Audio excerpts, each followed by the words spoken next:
लगभग stake holder है, चिकित्सक है, पैरामेडिकल स्टाफ है, नर्सेज हैं, सरकारी और निजी क्षेत्र के अंदर ये अलग अलग जगह पर अलग अलग सेवाएं दे रहे हैं। इस राजस्थान स्वास्थ्य अधिकार विधेयक के अंदर अगर सबसे बड़े स्टेक होल्डर है तो नर में नारायण को देखते हुए सेवा करने वाला डॉक्टर।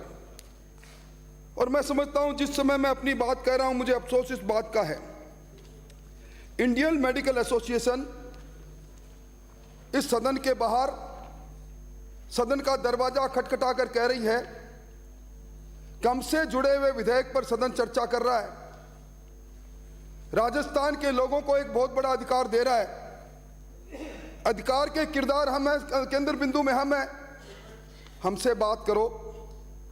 जो भी कमेटियां बनाई गई है, चाहे प्रदेश स्तर की है, जिला स्तर की है, वो चिकित्सक ये कह रहा है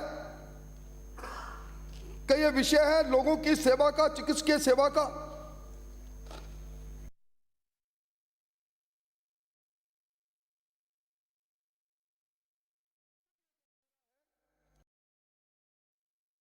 कानून के माध्यम से ये जिस प्रकार के लोग कहते हैं कि राज्य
16 जिलों में हम पानी पीते हैं, सिरोही से आने वाले मान्य सदस्य, उस पानी में क्रोमियम है, नाइट्रेट है, फ्लोराइड है, उस जिंक है उसके अंदर। उस पानी पीने के कारण से हमारी मजबूरियां हैं। आज उस गंगानगर हनुमानगढ़ उस इलाके से जो ट्रेन आती है बीकानेर में, उसको कैंसर ट्रेन कहने लग गए। मतलब हम किस प्रकार का झुंझुना पकड़ा रहे हैं। मैं चाहता हूं कि ये सपना सच होना चाहिए, शुद्ध पानी मिले, हमारा अधिकार में आना चाहिए, पर इसके बारे में निश्चित तौर पर सोचना चाहिए। आज मंत्री महोदय आप जहां से आते हो, इस दौसा के पीछे की जो बेल्ट है, जयपुर से लगती हुई, वहां सब्जियां हैं। कौन से पानी से सब्जियां पैदा हो रही है? सीवरेज के पानी से सब्जियां पैदा। और एक साइंटिफिक स्टडी कर रही है सभापति महोदय, ये सब्जियां जो हम खाते हैं, इन सब्जियों से अंतर्शोध की बीमारी होती है, गैस्ट्रोएंटेराइटिस होती है, हाइपरटेंशन होता है। तो फिर कल से मैं कहूंगा कि मुझे ये सब्जी मेरे घर में कैसे आई? राइट टू हेल्थ आपने दे दिया, सवाल ये भी खड़ा होता है, और मैंने सारे आपके नियमों को, कानूनों को, शायद 19 धाराएं उनको पढ़ने की कोशिश की। इसमें बोलना मैंने खुद के साथ भी न्याय नहीं किया। प्रतिपक्ष नेता ने मुझे कल कहा तेरे को इसको पायलट को तो बोलना है, इसलिए मैं खड़ा हो गया। पर मैं सवाल खड़ा करना चाहता हूं, मैं खुद इस विभाग में रहा हूं।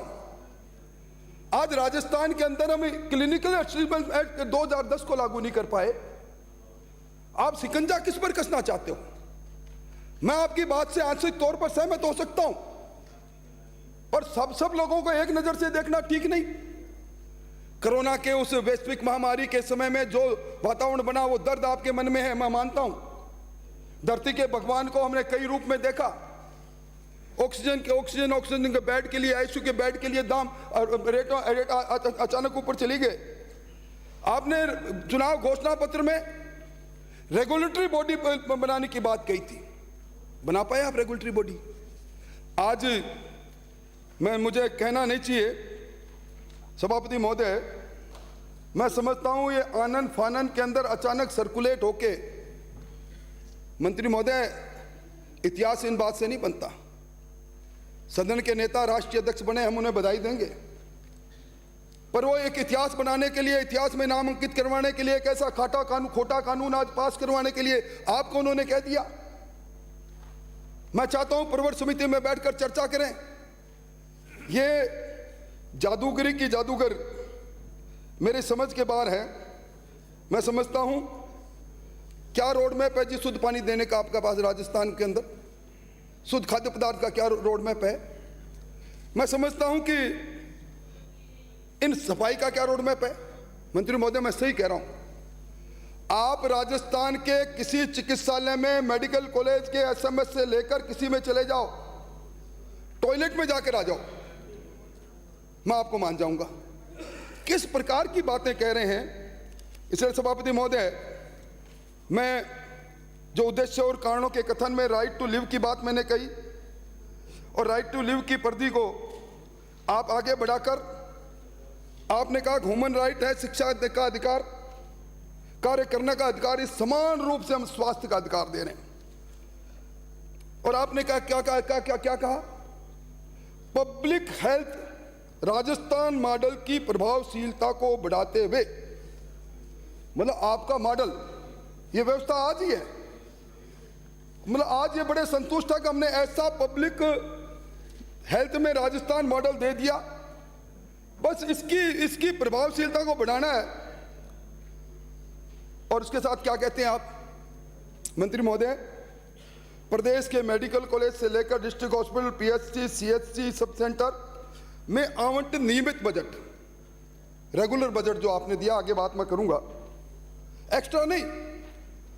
और मुख्यमंत्री जी चिरंजीव योजना और आरजीएचएस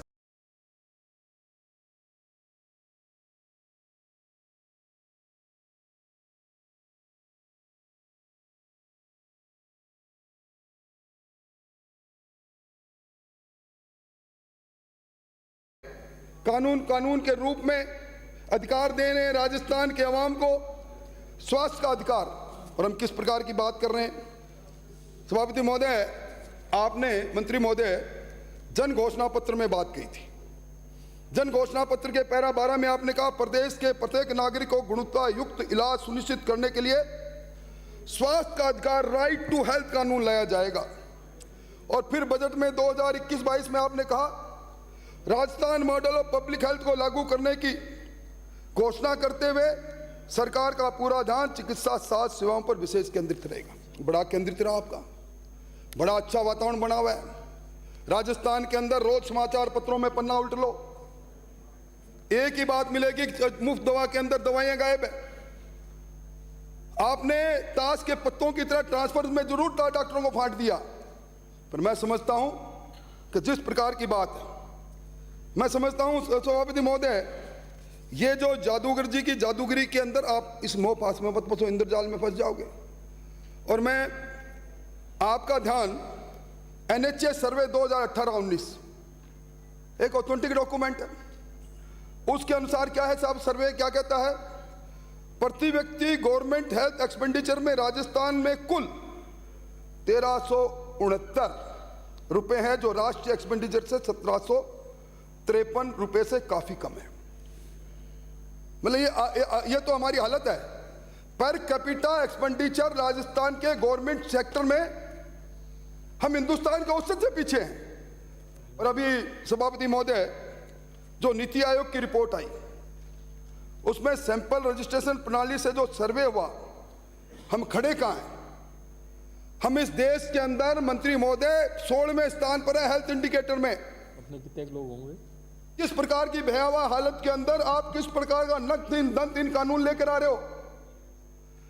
ये आपके IMR है, राजस्थान में 35, ऑल इंडिया का है आपका 17.69, आपकी MMR है राजस्थान की 28, ऑल इंडिया की 26। आप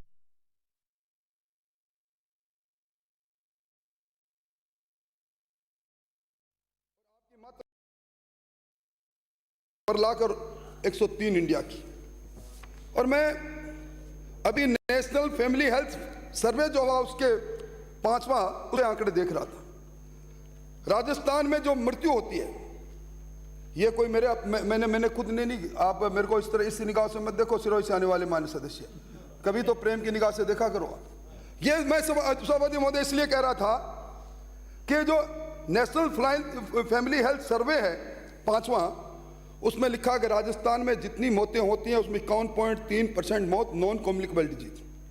मंत्री महोदय, नॉन कम्युनिकेबल डिजीज से आप अच्छी तरह जानते हो, ये कैंसर है, ये हाइपरटेंशन है, ये कार्डिक है, ये डायबिटीज है, ये मधुमेह, ये स्ट्रोक्स है।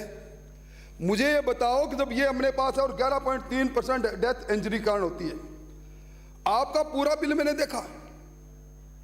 मैं सोच रहा था कि जब NCD से मौतें इतनी होती है तो उसके कोई रोड मैप होगा, उसके लिए बजट आवंटन कोई होगा, परंतु नहीं। और आज राजस्थान की हालत क्या है?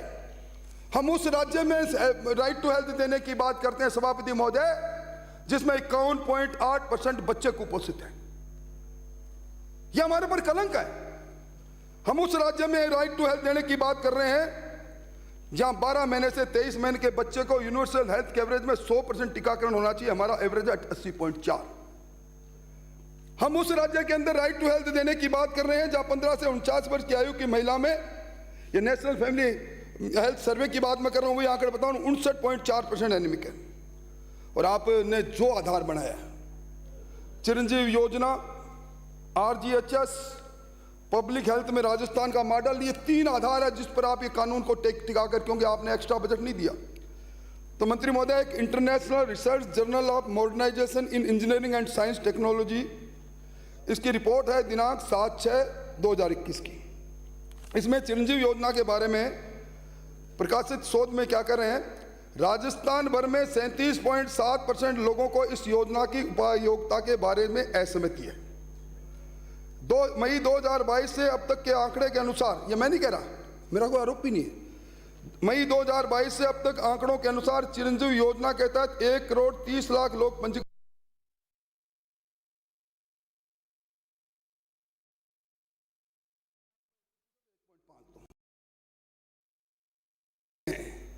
नहीं तैयारी। तो आप जैसा स्टेटमेंट खड़ा होकर कहते आप सेलेक्ट कमेटी आओ, हम आपको सुझाव देंगे।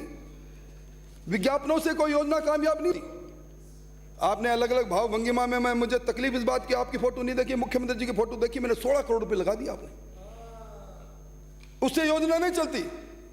और आज निजी चिकित्सालय आपके RGHS से भागे कि नहीं भागे? मंत्री महोदय, मेरे साथ चल रहा हूं, आप कोई सी प्राइवेट हॉस्पिटल में नेता प्रतिपक्ष मुख्यमंत्री चिरंजीव योजना और RGHS की अलग से बोर्ड बना रखा, लाइन लगाते हैं, 2ym दर्जे के मरीजों की तरफ देखते हैं, क्योंकि पैकेज आपने ऐसे दे रखे हैं। और मैं निवेदन करूं, आपने सेक्शन 3 में राइट टू हेल्थ की बात कही और सेक्शन 4 में इसके लिए राइट टू हेल्थ लाने के लिए सरकार का कर्तव्य क्या, ड्यूटी ऑफ गवर्नमेंट।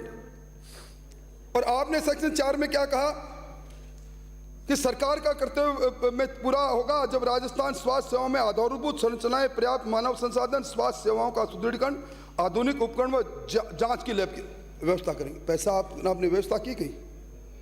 मतलब आज आपके मानव संसाधन में देख लो, आपकी सीएचसी के अंदर जूनियर स्पेशलिस्ट नहीं है। सभापति महोदय, आप तो खुद सीकर से पधारते हैं। ये जो मेडिकल काउंसिल, अब आजकल जो एनसी होगी, मेडिकल काउंसिल ऑफ इंडिया, इसका इंस्पेक्शन जब आता है, इसकी टीम जब आती है, तो अहमदिया की टोपी महमदिया पर, महमदिया की टोपी अहमदिया पर। फैकल्टी हमारे पास है नहीं, मान्यता हमारी खत्म हो जाए। आज हालत इस तरह की हालात में आप ये कानून लेकर आ रहे हो। और मैं मंत्री महोदय, जो भारत में राष्ट्रीय स्वास्थ्य नीति 2017, उसमें नीति में, पॉलिसी में कहा, हिंदुस्तान की राष्ट्रीय जो हेल्थ पॉलिसी है कि जीएसडीपी का 2-2.5% से लेकर 3% तक अब स्वास्थ्य सेवाओं में खर्च होना चाहिए। और 2022-23 के अंदर भारत सरकार ने जीएसडीपी का 3.1 के लगभग अपने स्वास्थ्य सेवाओं में खर्च करने की व्यवस्था की। अब आप राइट टू हेल्थ लेकर आ रहे हो। अब आप क्या कर रहे हो महाराज, जरा देखो तो सही। 2019-20 स्वास्थ्य सेवाओं का बजट राजस्थान का था 12,885 करोड़। जीडीपी थी आपकी 9,98,990 और खर्च कितना किया, 1.28। 2020-21 स्वास्थ्य सेवाओं पर बजट है 13,300, जीएसडीपी है 9,57,912, 1.38। 2021-22 स्वास्थ्य बजट है राजस्थान का 14,468, हमारी जीएसडीपी है 11,98,338, 1.24। मैं समझता हूं कि पल्ले नहीं दाने अम्मा चले बुनाने अपना, ये तो इसमें इसके अंदर बजट में प्रोविजन कर रहे हैं। जीएसडीपी का नेशनल हेल्थ पॉलिसी के अनुसार भी नहीं करे, किस प्रकार ले आओगे? मैं चाहता हूं इस सदन में चाहता हूं, कहता हूं कि ये स्वास्थ्य का अधिकार राजस्थान के आवाम को मिले, पर स्वास्थ्य के अधिकार के नाम पर मंत्री महोदय चुनाव में वोट की फसल काटने जाओगे, आपको जहरीला फल मिलेगा, जिसका पहली बार आप देख रहे हो राजस्थान की विधानसभा के बाहर। वो चिकित्सक जिसको दिखाने के लिए हमें 3-3, 5-5 दिन का अपॉइंटमेंट लेना चाहिए था, राजस्थान के इस सदन के बाहर खड़ा है पूर्व चिकित्सा मंत्री जी। मैं निवेदन करना चाहता हूं, आपने क्या है? आपने एक्ट बना डाला, ये पब्लिक हेल्थ और हेल्थ केयर सिस्टम दोनों को मर्ज कर दिया। और मैं तो चालू नहीं किया साहब, प्लीज सेव करें।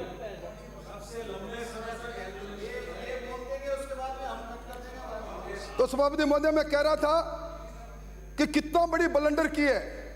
मुझे अफसोस इस बात का है कि राजस्थान का स्वास्थ्य सचिव भी डॉक्टर है, उसके बाद भी उन्होंने ध्यान नहीं दिया। पब्लिक हेल्थ और हेल्थ केयर सिस्टम दोनों को जोड़ दिया। पब्लिक हेल्थ लॉज का उद्देश्य है बीमारी महामारी को रोकना, जन स्वास्थ्य आपदा का प्रबंधन करना, और हेल्थ केयर लॉज का मतलब है नागरिकों को चिकित्सा उपचार देना। मेरी मान्यता है इन दोनों, इस बिल के अंदर 2 भागों के अंदर अलग अलग बात होनी है, 2 बिल अलग अलग आने चाहिए। आज जब जन स्वास्थ्य के अधिकार की बात करेंगे, स्वच्छ पानी स्वच्छता की बात करेंगे, तो मैं समझता हूं कि किस प्रकार हम इस बात को पूरा करेंगे। आज सभापति महोदय, अब आपने मुझे कहा तो इसलिए मैं जो लंबी बात, मेरी बात को समाप्त करने की कोशिश करूंगा। पर 19 धाराओं में ये मैंने पूरा इस एक्ट को रात को पढ़ा सभापति महोदय, आपको तो विश्वास नहीं, वो पढ़ा मैंने। तो सभापति सकता हूं कि इसके अंदर जब मैं वित्तीय ज्ञापन देख रहा था जो पृष्ठ 22 पर है, उसमें लिखा कि 7 करोड़ प्रशासनिक व्यय, 14 करोड़ 55 लाख रुपए 7 करोड़ लोगों के लिए प्रशासनिक व्यय, बस ये लिया है। और क्या लिखा है? 5 लाख रुपए सेक्शन 7 के अंदर जो स्टेट हेल्थ अथॉरिटी बनी है और डिस्ट्रिक्ट हेल्थ अथॉरिटी बनी है उसमें लिए। क्या जादूगरी है? मैं समझता हूं रोज सदन के अंदर जब कभी भी सवाल खड़े होते हैं, आपके बजट की धज्जियां उड़ती है, उसी तरह आप ये कर रहे हो। और मैं निवेदन करूं कि आप इस विधेयक के धारा 3 में प्रत्येक नागरिक को स्वास्थ्य का अधिकार दे रहे हैं, और 3B में आप अधिकार दे रहे हो सरकारी चिकित्सालय में ओपीडी, आईपीडी, कंसल्टेशन, आपात सेवा मुफ्त, तो पहले से लागू है। नया क्या दे रहे हो जी आप? पर ये 3C के अंदर आपने जो कहा, ये गलती नहीं, गलता कर रहे हो, गुनाह कर रहे हो। आपात परिस्थिति में किसी भी निजी चिकित्सालय में बिना पैसे, बिना शुल्क तत्काल चिकित्सा उपचार राज्य के प्रत्येक नागरिक का अधिकार होगा। आईसीयू में, इमरजेंसी में, आपात प्रसूति में, मेडिको लीगल केस में भी पुलिस की अनुमति या रिपोर्ट की आवश्यकता नहीं होगी। क्या खोल रहे हो आप? मेरी समझ में नहीं आया। अध्यक्ष महोदय, आपात स्थिति कहीं परिभाषित नहीं है। मेरे से मेरे एक मित्र मिल रहे थे, अचानक बोले मुझे सांस गहरा गहरा आ रहा है। मुझे भाग के मेरे पड़ोस में डॉक्टर जी देवरपरा रहता, उनके पास ले जाना पड़ा और उन्होंने कहा जी आपात स्थिति है, इसको जहाँ ईसीजी हो रही वहाँ लेकर जाओ। वहाँ जाकर ईसीजी कराई, नॉर्मल आ गई। अब आपात स्थिति के नाम पर मैं किसी भी वक्त किसी भी प्राइवेट हॉस्पिटल का दरवाजा खटखटा के दूंगा आपात स्थिति है, मुझे देखो मैं मर रहा हूँ। मैं समझता हूँ कि इस बात को आप निश्चित तौर पर आपको देखना चाहिए। और आप जिस तरह मैंने पहले कहा कि हमें 2010 के क्लिनिकल एस्टेब्लिशमेंट एक्ट के तो रूल्स ही नहीं बना पाए।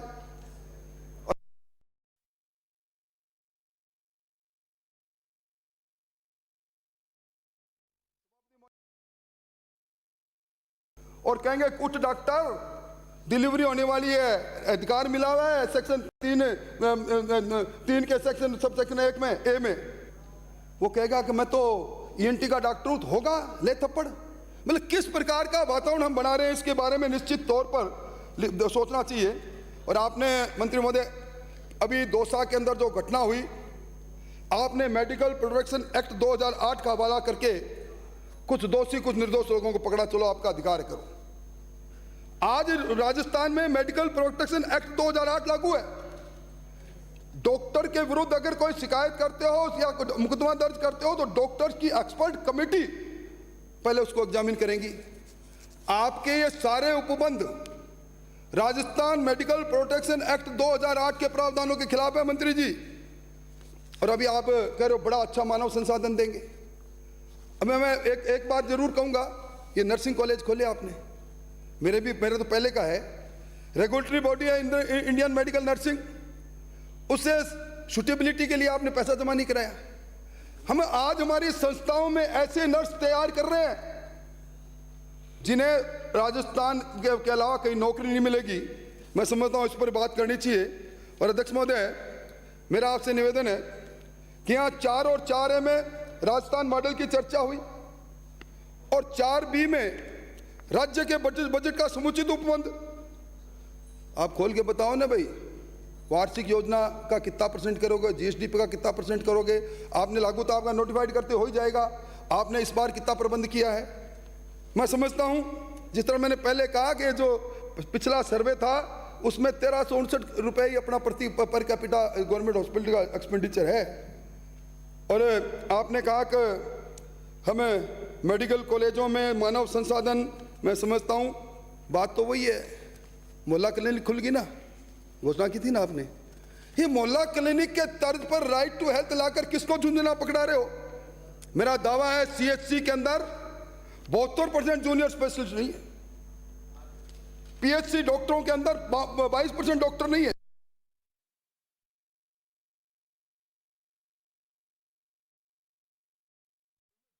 आईएएस को के अंदर आप ये कह रहे हो, ये प्रावधान कर रहे हो कि इसके अंदर अपील का प्रावधान होगा। आज एक आईएएस अधिकारी डॉक्टरों की एक्सपर्ट ओपिनियन रखने वालों की अपील सुनेगा। मैं समझता हूं इन सारी चीज में अब सेक्शन 6 के अंदर आपने स्टेट हेल्थ कमेटी के ड्यूटी को बताया है और आपने, मैं समझता हूं उसका रोड मैप हम सस्टेनेबल गोल्स को पूरा नहीं कर पाए। इन सारी बातों के बारे में निश्चित तौर पर देखना चाहिए। और सेक्शन 8 में जो डिस्ट्रिक्ट हेल्थ अथॉरिटी बना रहे हो, उसको अधिकार दे रहे हो, मैं समझता हूं कि एक तरह से वो समय आ जाएगा प्राइवेट हॉस्पिटल के अंदर टक करते हैं डिस्ट्रिक्ट हेल्थ अथॉरिटी के अंदर जिन सदस्य बना रहे हो आप, शायद जिला परिषद के मेंबरों को, और उनमें से भी लेंगे आप, वो जाकर कहेंगे चलो मैं देख रहा हूँ, सीज करो इस हॉस्पिटल को। मैं क्या कहाँ जाना चाह रहे हैं। मैं समझता हूँ ये एक नए तरह से इंस्पेक्टर राज को बढ़ावा देने का काम हम कर रहे हैं। और आपने सेक्शन 2 के अंदर तो राइट टू हेल्थ के अंदर वेब पोर्टल पर 2A में शिकायत करने का मामला रखा है। और जो आपने कहा कि हेल्पलाइन पर शिकायत करो, ये पिंडारा बॉक्स खोल लोगे आप। इसलिए मैं निवेदन करना चाहूँगा इन सारी चीज़ों पर निश्चित तौर पर आपको विचार करना चाहिए। मैं समझता हूँ सेक्शन 13 में राइट टू हेल्थ का उल्लंघन करने पर जुर्माना का प्रावधान किया है। जुर्माना कितना? 10,000, 25,000। उनकी है अपनी तरफ से। मतलब आप किस प्रकार का कानून बना रहे हो मेरे समझ के परे है। और मैं इसलिए मैं कहूँगा कि इसको आपको जनमत जानने के लिए प्रचारित करना चाहिए। और आपकी ये चिरंजीव मुख्यमंत्री चिरंजीव स्वास्थ्य बीमा योजना जो हमारे आयुष्मान का विकृत रूप रहा, और उसमें पहले आपने NFSA सीमांत लघु सीमांत संविदा कर्मियों को आपने 5 लाख तक का कवरेज दिया, फिर आपने बढ़ाकर 10 लाख किया। आज निजी चिकित्सालयों ने सोशल डिस्टेंसिंग आपकी इस योजना से बना रखी है। आपकी दरें कितनी है? वेंटिलेटर पर 4800 रुपये प्रतिदिन। मैं समझता हूँ एक निजी चिकित्सालय में 4800 रुपये प्रतिदिन पर वेंटिलेटर पर मरीज का इलाज हो सकता है, जिसमें सारी दवाइयाँ हैं। अभी आपके ओशिया से आने वाली मान्य सदस्य बिराजी, मैं इनकी बहादुरी को दाद देता हूँ। ये जोधपुर में श्री राम हॉस्पिटल में इनका हार्ट अटैक हुआ, जोगिंदर डूडी को जाके लड़ ली। कहाँ हम इस तरह के लोगों को पैदा करेंगे? आप किस प्रकार की हालत आपकी चिरंजीव स्वास्थ्य बीमा योजना की है? आपने 500 रुपये इस देना चालू कर दिया, कोई इसमें नाम इंद्राज कराएगा। आप लोगों ने इसके लिए क्या क्या नहीं किया? 12,000 करोड़ के टेलीफोन। मैं समझता हूं इनके बाद भी जो हालात रही, आपके परसेंटेज रहा। और अध्यक्ष महोदय, एक ये जो दवाइयां हैं, दवाएं तो देनी पड़ेगी। नकली दवाइयां, आपको दवाइयों का व्यापार आपका 20,000 करोड़ रुपए का है प्रति साल का, और नकली दवाइयां जितनी धड़ल्ले से बिक रही है। आपका right to health care system, ये कानून सारा धरा रह जाएगा। आपके यहाँ 54,579 लाइसेंसधारी शॉप्स है, 108 ड्रग इंस्पेक्टर है। एक ड्रग इंस्पेक्टर को आपने 6 दवाइयों के नमूने लेने के लिए अधिकृत कर रखा है, और आपके पास समाप्त करें, काफी लंबा हो गया। पेंडेंसी है जो दवाइयों की नमूनों की, वो हर साल 5,000 की रफ्तार से बढ़ रही है। और मैं समझता हूं अमानक दवाई पाई जाती है, 6 महीने बाद रिपोर्ट देते हो, लाखों डोज लोग खा जाते हैं। इससे पहले मैं समझता जो जिस प्रकार की हालात है, और अब आपके कई दवाइयों का मैं नाम लेना चाह रहा था। मैं समझता हूं अध्यक्ष महोदय, नशीली दवाइयां हो चाहे नकली दवाइयां हो, और आपने घोषणा पत्र में कहा था प्राइवेट हॉस्पिटल और जांच केंद्र को में गुणवत्ता सुनिश्चित करने के लिए बेतहाशा शुल्क के नाम पर अनावश्यक दवाइयों के लिए रेगुलेटरी अथॉरिटी लेकर आएंगे। आप नहीं ला पाए, और इसलिए मैं कह रहा हूं कि ये जो आपने खाद्य पदार्थ से लेकर खाद्य पदार्थ का भी लेकर आए हो, कौन बचा रहा है जो खाद्य पदार्थ अपमिश्रित पाए गए? कौन बचा रहा है उन सैंपलों को जो सब स्टैंडर्ड पाए गए, अनसेफ पाए गए? 35% है इनका, 1-2 नहीं। आप जुडिशियल जो इनके विरुद्ध कार्रवाई होती है उससे भी आप इनको अनुमति नहीं देते। इसलिए मंत्री महोदय, मेरी आपसे प्रार्थना है, व्यक्तिगत तौर पर प्रार्थना है कि इस कानून को आप जनमत के लिए तो नहीं भेजोगे, क्योंकि प्रस्ताव हमले आए। आप प्रवर समिति को सौंप दो। बजटीय प्रावधान आपने किया नहीं, मानव संसाधन आपके पास है नहीं, इंफ्रास्ट्रक्चर में आपने कोई पैसा दिया नहीं, और आज पुराने सिस्टम पर उसी बजट से आप राइट टू हेल्थ का झुंझुना पकड़ा रहे हो। निजी चिकित्सालय में आप जो जिस प्रकार ये राजस्थान मेडिकल हब की ओर बढ़ रहा है, उस रास्ते को आप रोक रहे हो। निजी चिकित्सालय जो अपने दम पर पैसा लगाकर अपना हॉस्पिटल खड़ा करता है, लोन लेता है, उस पर आप इंस्पेक्टर राज पैदा कर रहे हो। इसलिए कृपया मेरी मांग है कि इसको जनमत हेतु नहीं करें तो इसको प्रवर समिति को सौंप दें, ताकि सारी बात पर हम विस्तृत रूप से बात कर लें। आनंद फानंद में ये बिल नहीं लाया जाए, इतना मेरे को निवेदन करना है। मैं सदन की जानकारी में लाना चाहूँगा, करीब 30